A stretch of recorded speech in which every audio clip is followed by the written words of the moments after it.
એકાંત એટલે શું? એકાંત એટલે એકનો પણ જ્યાં અંત થઈ જાય. એક એટલે કોણ? હું પોતે.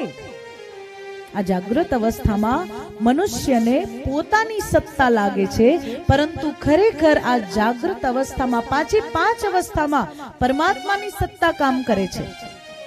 જાગૃત અવસ્થામાં પરમાત્માની વ્યવહારિક સત્તા કામ કરે છે ને, એટલે આપણે બહુ વ્યવહારિકતા પૂર્વક જીવન જીવીએ છીએ.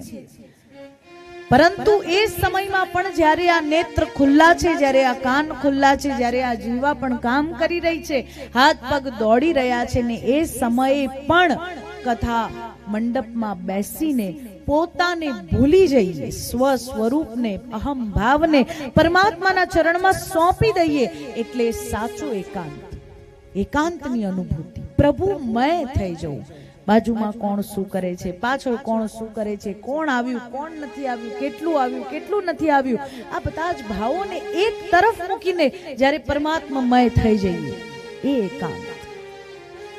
અને એવા એકાંતની અનુભૂતિ જ એક કૃષ્ણની અનુભૂતિ કરાવી છે, એ પરમાત્માને જણાવી છે.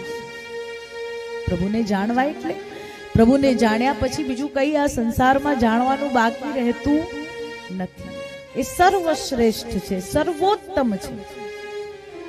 અને એમના પછી બધું જાણવાનો પ્રયત્ન કરીએ ને તો એ બધું તુચ્છ લાગે. પ્રભુ સાથે જો નિષ્કામ પ્રેમ થઈ જાય તો સંસાર સાથેનો પ્રેમ સ્વાભાવિક એવો લાગે કે આમાં તો સ્વાર્થ રહેવાનો જ. નિષ્કામતા ક્યાં? તો મારા પ્રભુ સાથેના પ્રેમમાં. એટલે પ્રભુ સાથે પ્રેમનો સંબંધ જોડવો, કોઈ પણ સ્વરૂપે જોડો. પુત્ર માનો, મિત્ર માનો, પ્રેમી માનો, સખા માનો, બંધુ માનો, માતા પિતા ગુરુ જે કંઈ પણ માનો, પરંતુ સંબંધ જોડો. સંબંધ જોડાશે તો પરમાત્માની અનુભૂતિ, પ્રભુની ઓળખાણ થશે. કેવી ઓળખાણ? જેવી ઓળખાણ નારદજી મહારાજને છે. નારદજીને પ્રભુની સુંદર ઓળખાણ છે. કેવી ઓળખાણ હશે? આમ તો આપણે ઓળખાણ તો બહુ લાંબી લાંબી લગાવીએ ને, એમાં આપણે તો ગુજરાતી માણસ ક્યાંય પણ જાય એટલે ઓળખાણ કાઢે જ. હજી મને નથી આવડતું ઓળખાણ કાઢતા, મારે બહુ તકલીફ પડે. બધા ભેગા થયા હોય ને, બધા કાંઈક ને કાંઈક કાઢે. અચ્છા તમે ત્યાં પેલું, ત્યાં પેલું, ત્યાં પેલા ભાઈ હતા, પેલા બેન હતા, મારે તો બધાને જોવાના જ હોય. અચ્છા એવું કંઈક પણ હતું, એમ ખબર પડે કે અચ્છા આ જગ્યાના છે, ત્યાં કોઈક આવું ઓળખીતું રહે છે. પણ ઓળખાણ કાઢતા હજી શીખવું પડશે તમારા બધા પાસે મારે. ને કંઈક તો એવું હોય ને કે જે મારામાં બાકી રહી જાય તો શીખવામાં આનંદ આવે.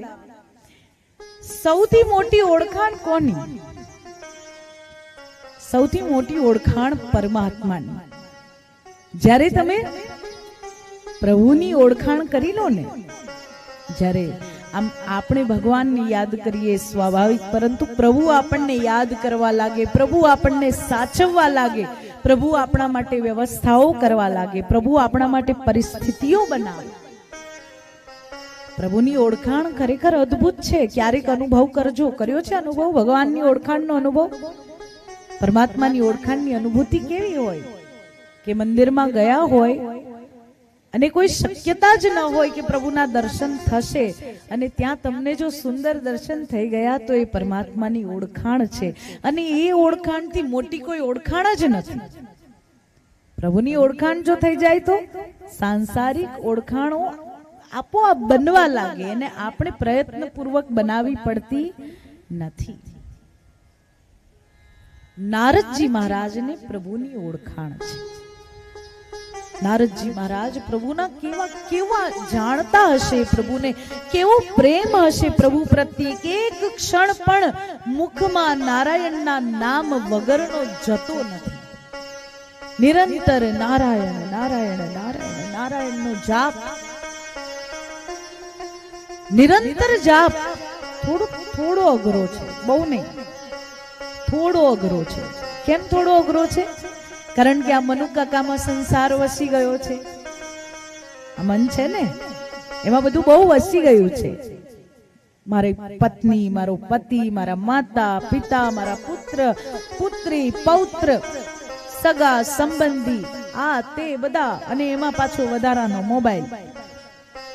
એ તો બિચારો વણાઈ ગયો છે, એ શું કરે? એમાં મોબાઈલ નો તો કોઈ આ મોબાઈલ સાથે એક તરફી પ્રેમ છે ને. મોબાઈલ ને આપણા સાથે કોઈ લેવા દેવા નથી, પણ આપણે મોબાઈલ વગર જીવી નથી શકતા. એટલે મોબાઈલ સાથે એક તરફી પ્રેમ છે. એવો એક તરફી પ્રેમ ક્યારેક પ્રભુ સાથે કરીને તો જુઓ કે જેટલી રાહ એ મોબાઈલના નોટિફિકેશનની જોવાય છે, એટલી રાહ જો પરમાત્મા ભજનની જોવાય.